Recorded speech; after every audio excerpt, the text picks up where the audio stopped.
Praise the lord. యేసు క్రీస్తు వారి పరిశుద్ధమైన నామంలో మీ అందరికి వందనాలు, శుభాలు తెలియపరుస్తూ ఉన్నానండి. కీర్తనల గ్రంథం 37వ కీర్తన 34వ వచనం. భూమిని స్వతంత్రించుకున్నట్లు ఆయన నిన్ను హెచ్చించును అని దేవుని వాక్యం సెలవిస్తుంది. ఈ లోకంలో భూమిని స్వతంత్రం అంటే అది మనం ఎలా అర్థం చేసుకోవాలంటే, మన భారతదేశం ఇంతకు ముందు బానిస బతుకులో ఉన్నారండి. అయితే దేవుడు భారతీయులు ఎలా విడిపించాడు, దేవుడి యొక్క కృప లేనిదే కూడా భారతీయులు యుద్ధం చేసి గెలిచే అవకాశం ఉండదు. ప్రతి ఒక్క దాంట్లో గెలుపు వెనకాల దేవుడి చిత్తం ఉంటుంది. ఎప్పుడైతే భారతదేశము వాళ్ళ దగ్గరికి గెలిచారో భారతీయులను స్వతంత్రం పొందుకున్నారు. అయితే మన శారీరకంగా మనం స్వతంత్రం పొందుకున్నాం, కానీ ఆత్మీయంగా మనకి స్వాతంత్రం ఎవరు ఇస్తారంటే దేవుడి స్వాతంత్రం ఇస్తారంటే, ఆత్మీయంగా మనల్ని ఎవరు పట్టుకుంటారంటే దుష్టుడైన సాతాను పట్టుకుంటాడు. ఆ సాతాను ఆత్మీయ జీవితంలో ఎదగకుండా ఈ లోకంలో శరీరాశ, నేత్రాశ, జీవటం చూపించి, పాపం చూపించి, ఈ లోకానుసారమైనటువంటి జీవితానికి అట్రాక్షన్ చేసేసి మనము స్వాతంత్రం పొందుకోనీయకుండా మనల్ని ఇంకా ఈ లోకంలో బాధలు, కష్టాలు, ఇబ్బందులు చూపించి మనము వాటిని ఆలోచిస్తూ ఉంటాం. కానీ దేవుడు మన కోసం ప్రాణం పెట్టి మనల్ని విడిపించింది, మనల్ని రక్షించింది. ప్రతి ఒక్క పాపాలు వదిలేసి పరిశుద్ధంగా మనం ఈ లోకంలో బయటకు వచ్చింది. ఇవన్నీ సాతాను మనకి చూపించాడు. సాతాను మనకి చెడ్డయే చూపిస్తాడు.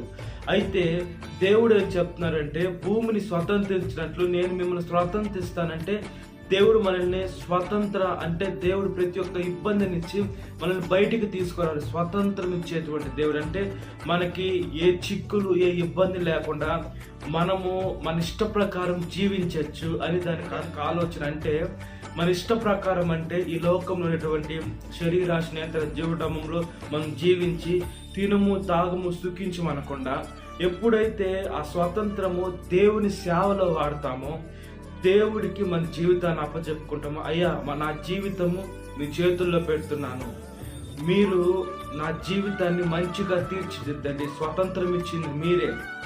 అయితే ఈ స్వతంత్రము నా చేతుల్లో ఉంటే నేను పాడు చేసుకుంటాను. కాబట్టి నా జీవితాన్ని మీ చేతుల్లో పెడుతున్నాను, మీరు మంచిగా తీర్చిదిద్దండి ప్రభు అని మన జీవితాన్ని దేవుడి చేతుల్లో పెడితే దేవుడు మన జీవితాన్ని మంచిగా తీర్చిదిద్దేటువంటి దేవుడు అండి యేసు క్రీస్తు వారు.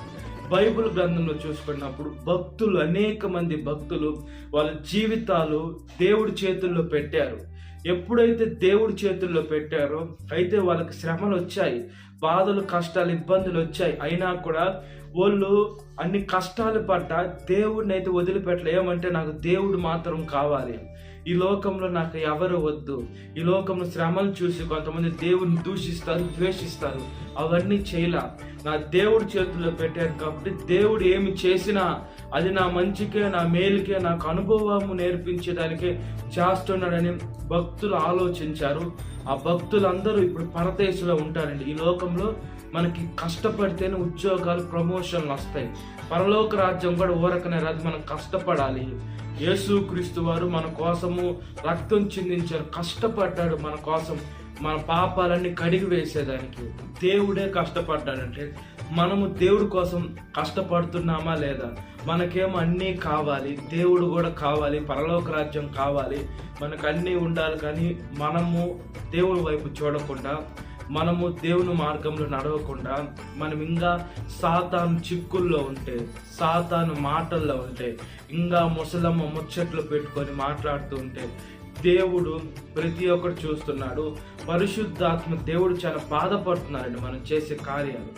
దేవుడు ఎంత బాధపడుతున్నాడంటే, నా బిడ్డను నేను విడుదల దయచేసినా కూడా నా బిడ్డే సాతాను దగ్గరికి వెళ్ళిపోతుంది, సాతాను మాటను వింటుంది. నా బిడ్డని మార్చాలా, నా బిడ్డని మంచి బిడ్డగా తీర్చిదిద్దాలా అని ఈ లోకంలో మనుషులు అనుకోరు, కానీ దేవుడు ఖచ్చితంగా అనుకుంటున్నాడు. కాబట్టి మనం దేవుని వైపు చూడాలి, మన ఆలోచన దేవుని వైపు ఉండాలి. దేవుని కృప మన మీద ఎంత పరిశుద్ధంగా ఉందంటే, దేవుడు ఆయన బిడ్డల్ని వదిలిపెట్టి వెళ్ళే దేవుడు కాదండి. ఆయన మనల్ని స్వతంత్రించుకోవాలని దేవుడు ఆశపడుతున్నారు. అంటే ఈ లోకంలో చిక్కుముళ్ళు, ఈ లోకంలో బంధకాలు, ఈ లోకంలో సాతాను ఊపి, ఈ లోకంలో పాపం, వీటన్నిటిలో నుంచి మనం బయటికి రావాలంటే దేవుని వైపు చూడాలి. దేవుడిని వద్దు అనుకున్న బిడ్డలు అనేక మంది చనిపోయారు, బైబిల్ గ్రంథంలో రాలిపోయారండి. దేవుడిని, ఆయన జ్యేష్ఠత్వాన్ని వదిలేసుకొని మనము ఏశావు గారిని చూసుకున్నప్పుడు దేవుడు ఇస్సాకు గారిని ఎన్నుకున్నాడు. ఇస్సాకు గారు అంటే బైబిల్ గ్రంథంలో ఇశ్రాయేలీలుగా దేవుడు ఇస్సాకు గారిని మార్చుకున్నాడు. అయితే ఏశావు జ్యేష్ఠత్వాన్ని వదులుకోకుండా ఆ పూట కూటి కోసం ఉండుంటే దేవుడు చిత్తం ఎలా ఉండేదో మనకు తెలియదు. దేవుడు ప్రతి మనస్సు, ఆలోచన, అంతరంగాలు ఎరిగిన దేవుడు కాబట్టి దేవుడికి సమస్తం తెలుసు. మన జీవితం కూడా మన చేతుల్లో మనం పెట్టుకొని నాశనం చేసుకునే కాడికి మన జీవితం తీసుకుపోయి దేవుడి చేతుల్లో పెట్టాలి. దేవుడి చేతుల్లో ఎప్పుడైతే పెడతామో దేవుడు మంచి జీవితంగా, మంచిగా ఈ లోకంలో మనకి ఇస్తాడండి. అయితే శ్రమలు, బాధలు, కష్టాలు వచ్చినా కూడా వాటిని అన్నిటినీ ఎదుర్కొని నిలబడే శక్తిని మనం అడగాలి. ఈ లోకంలో శోధనలు వస్తున్నాయంటే శోధనని జయించే శక్తిని మనం అడగాలి. బలహీనతలు వస్తున్నాయంటే బలహీనతలు జయించే శక్తిని మనం అడగాలి. ఈ లోకంలో ఇబ్బందులు వస్తున్నాయంటే ఇబ్బందులు జయించే శక్తిని మనం అడగాలి. అయితే ఏం అడగకూడదంటే నాకు శోధనలే రాకూడదు అని మనం ప్రార్థన చేయకూడదండి. శోధనలు వస్తేనే మనం ఈ లోకంలో ఆత్మీయ జీవితంలో ఎదుగుతూ ఉంటాం. మనం స్కూల్కి వెళ్లకుండా మనము ఉద్యోగాలు రావాలంటే కూలి పని చేసుకోవచ్చు. అయితే మనకు ఉద్యోగం రావాలంటే స్కూల్కి వెళ్ళాలి, 10th, ఇంటర్ సర్టిఫికేట్లు ఉండాలి, నాలెడ్జ్ ఉండాలి.